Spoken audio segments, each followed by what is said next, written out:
Good afternoon and welcome into the Action 2 News newsroom for your First Alert Fastcast on a Friday afternoon. My name is Brittany Schmidt and I'll be taking you through some of the big stories that we're following, obviously continuing our coverage in Detroit following the NFL draft that airs right here on Action 2 News. It actually negates our 6 p.m. newscast today, so Cammie and Bill will be back with you at 10 p.m. tonight. I think it goes on at 10:30 too because I think it's a little delayed because of the draft. So keep that in mind. But let's get to it. Let's talk about the first round pick yesterday. Let me just pull that up here for you. There we are. With the 25th pick, the Packers have selected offensive tackle Jordan Morgan out of the University of Arizona. Now Morgan is 6'5". He is 325-pound lineman, appeared in 41 games for the Wildcats. He was named first team All Pac-12 in his senior season and played in the Reese's Senior Bowl.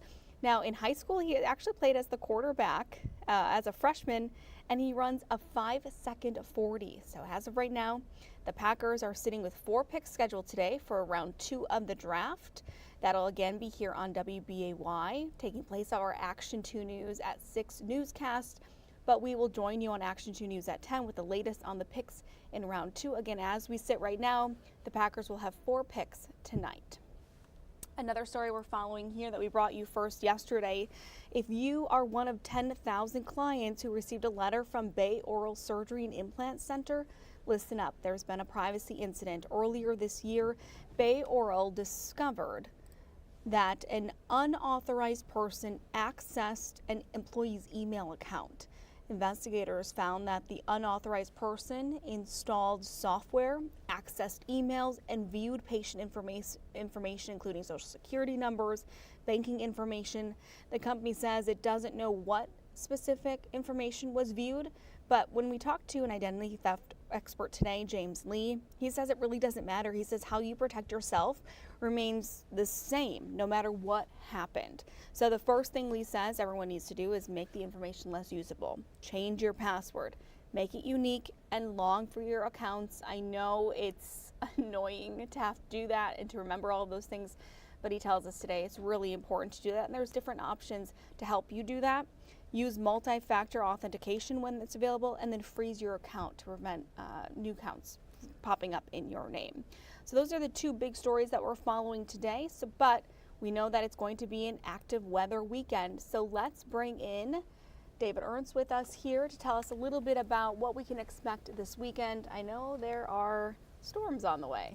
Yes, we've got several rounds of active weather, and the one that I am least certain about is the potential for severe storms tomorrow. Now, it does have us in a first alert weather day, but it's one of those kind of days where storms may not even really materialize for the afternoon, but if they do pop up, then they're likely to be strong and in some cases perhaps even severe. But the more widespread rain and storms will be moving into the area with round 1 tonight, and then the third round comes in Sunday and exits late Sunday night or even really into Monday morning. And so that's when we're going to get our heaviest rainfall is going to be with those 2 rounds, but there will be the potential for some severe weather in between on Saturday afternoon and evening. Now, as far as things go right now outside, we are still dry in northeastern Wisconsin, but we do have some showers already showing up here on First Alert Viper Max, still southwest of the Fox Valley, but just starting to ease into southern parts of Marquette County and far southwestern Green Lake County. The wide view will show a pretty expansive storm system.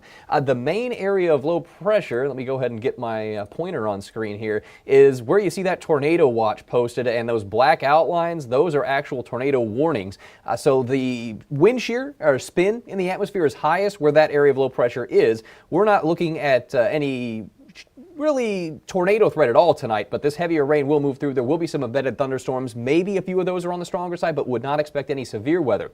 By tomorrow, the low pressure that's currently in Nebraska is going to be tracking up into northern Minnesota, so it's going to be displaced from the area as we get into the afternoon hours and watch for that round of severe weather. I would not expect widespread severe thunderstorms, but it is possible that we do see some strong to severe storms. Here is the latest outlook from the Storm Prediction Center, largely unchanged changed from yesterday. The highest risk for severe weather is going to be in similar areas that are seeing the tornado threat right now, perhaps a little farther south of that, but into Oklahoma, Kansas, Missouri, and southern Iowa. But we are going to have a cold front stalled right in the region, and that will be the focal point for any thunderstorms to initiate during the afternoon. Let me see if I can find my temperature map here for Saturday's highs. So we're looking at, middle 70s, upper 70s, but then you get back into northwestern Wisconsin and it's low 50s to lower half of the 60s. So it's a pretty decent temperature gradient setting up across the area. When you get those type of changes, that can lead to those storms firing up. But we're not going to have any area of low pressure sitting close by, so we shouldn't have much low-level wind shear. So that would help to mitigate any risk for tornadoes. But it is something that we'll be watching just for severe weather in general, with hail and damaging wind gusts being your main threat. And then as we get into Sunday morning, you'll notice another batch of steady rainfall lifting in. We will see again the potential for some thunderstorms here, but it's mostly just a soaking rainfall as we go through Sunday afternoon into Sunday night and even through the first half of the day Monday before that system starts to exit. And then we'll be watching for another little disturbance coming into the area perhaps late Tuesday into Tuesday night that could bring some additional rain showers in. So the bottom line here is that even though our fire danger risk is still high right now, in fact, I'll go ahead and call it up before we show you the 7-day. Everybody in our area is in the very high category for fire danger just because of the strong winds today, and we'll see those strong winds again tomorrow. But this rainfall will be much needed in that regard. As far as drought conditions go, we're actually not doing too bad. We're running a rain surplus in northeastern Wisconsin for the time being, and we'll be looking at more rain coming in. So again, the biggest round of rain will be on Sunday and into Monday. That's where we probably pick up about an inch of rain across most of the area. Okay. We'll have a round of showers and storms tonight. That also is going to be fairly widespread. It's the Saturday afternoon end of the forecast where things are looking a little iffy. It's possible that nothing even materializes, but should storms pop up, they will intensify pretty quickly, and there will be the potential for some damaging wind gusts in excess of 60 miles per hour, as well as the possibility for some hail in there as well. You'll notice temperatures a little cooler on Sunday with that more widespread batch of rain, but after that, we're right back into the 60s and 70s as we get into next week. So, spring like temperatures are definitely back. We've had a couple of cooler days this week, and even today, it's around 60 degrees, and with the wind, it maybe feels a little bit cooler. But 70s tomorrow, a little bit of a cool snap on Sunday, and then right back into that warmer stuff next week.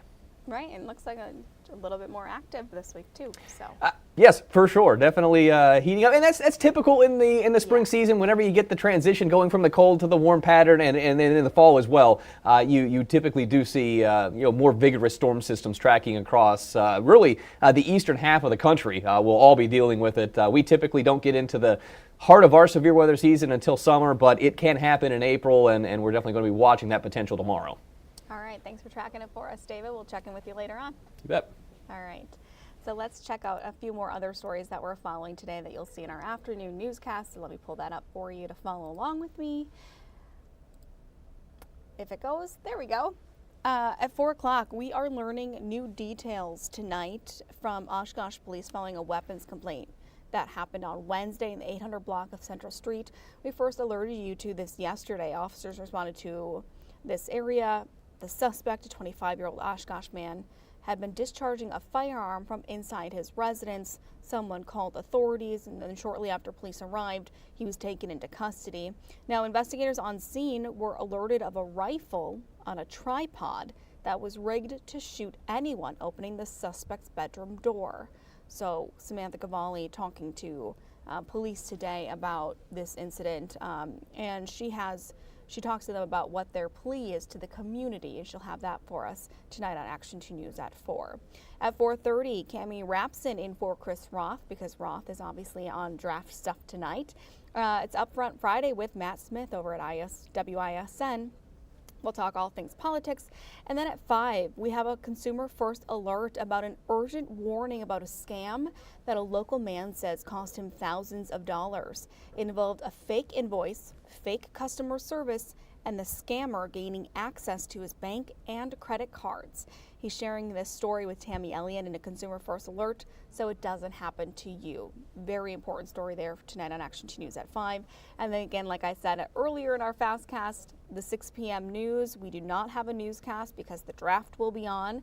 And then our 10 p.m. newscast goes on a little bit late tonight. I think it begins around 10:30, depending on the draft and how long it goes. Again, the Packers have right now 4 picks for tonight's second round of the draft, so we'll make sure to bring you the first alert for any of the picks and break that down for you with our Action 2 News sports team.